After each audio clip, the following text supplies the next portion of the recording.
Hey everybody, Brickhouse here, and Blue Beetle came out this past weekend, and needless to say, things are not looking very good for the Blue Beetle movie. And here's a nice little tidbit. Do you know this is the 7th movie in a row from the DCEU that has bombed at the box office? 7. Hey, at least Disney got one right out of their last 7 releases. And this just goes to show how much of a mess things are for the Blue brand. I'm talking Warner Discovery. Pulled this from comicbookmovie.com.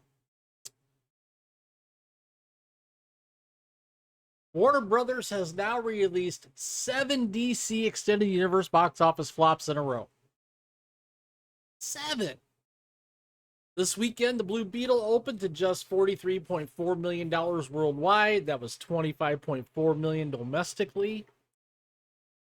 While there's still time for the latest DCEU movie to turn things around, this isn't a good start for the movie, even with a reported budget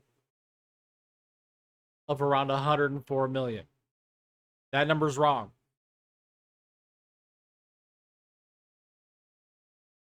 The budget for this movie is $120 million, which makes this even worse.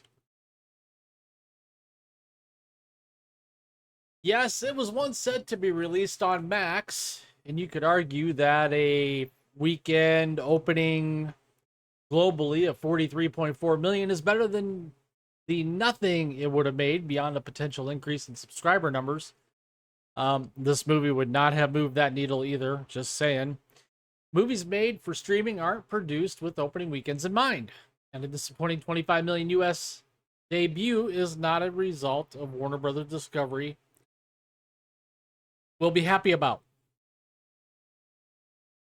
The more concerning thing is that Blue Beetle is currently the 7th DCEU box office flop released in a row. Harley Quinn, Birds of Prey, Wonder Woman, 1984, The Suicide Squad, not to be confused with Suicide Squad, Black Adam, Shazam! Fury of the Gods, The Flash, and now Blue Beetle. 2 of those movies were released during the pandemic and had to contend with that and dual releases on Max. However, the fact is that Warner Brothers has not released a true DCEU hit since 2019 Shazam. Most of these were critically panned to boot.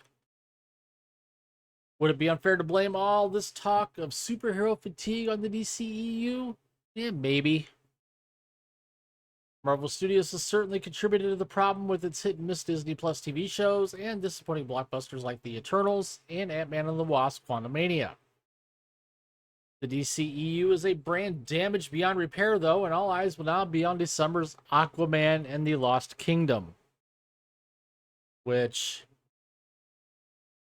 I'm thinking that's probably not going to do well either. To see if it can come close to replicating 2018 movie's $1.2 billion success.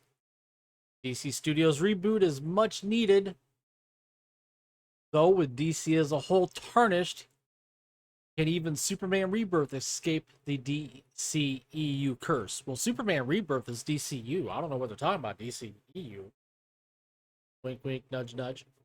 Considering the fact that the Batman grossed $771 million last year, and it's clear the problem is the DCEU itself.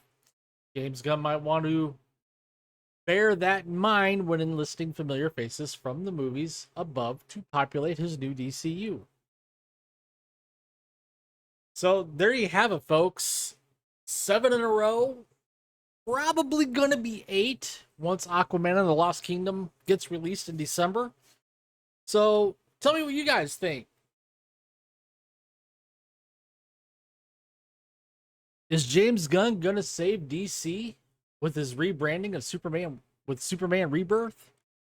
Comment down below, share your thoughts. While you're at it, please take the time to Smash that like button, subscribe to the channel, hit the notification bell to get notified when my content becomes live here on YouTube. And as always, thank you for tuning in. Thank you for watching. I will see you later.